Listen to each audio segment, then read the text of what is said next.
নমস্কার বন্ধুরা, আমার একটা ছোট্ট ভিডিওতে তোমাদের জানাই ওয়েলকাম। তা আজকে তো সরস্বতী পুজো, কারা কারা সরস্বতী পুজো করছো?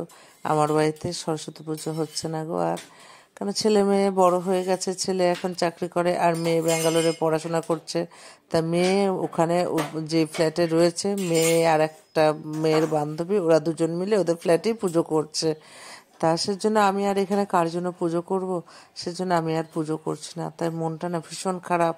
কত বড় করে পুজো হতো, কত কিছু অ্যারেঞ্জমেন্ট হতো, তা এখন সেগুলো অতীত হয়ে গেছে, তাই মনটা ভীষণ খারাপ। তা সেজন্য আর আমাদের আবার সরস্বতী পুজোতে নিরামিষ খেতে হয়, আলনি পিঠে খেতে হয়। তা পুজো করছি না, কি হয়েছে, তাই ছেলে মেয়ের মঙ্গলের জন্য আজকে কি কি করছি তাই তোমাদের দেখাই।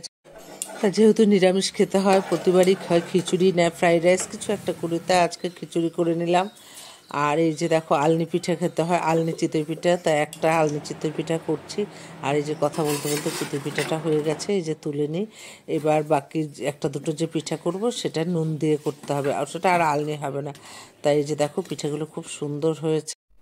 তা আগে যখন ছেলে মেয়ে বাড়িতে থাকতো তখন একটা আলনি পিঠে করতাম, সবাই জাস্ট মুখে দিতে হয়, দিয়ে পরে বাকি পিঠে করে দুধ চিতই করতাম।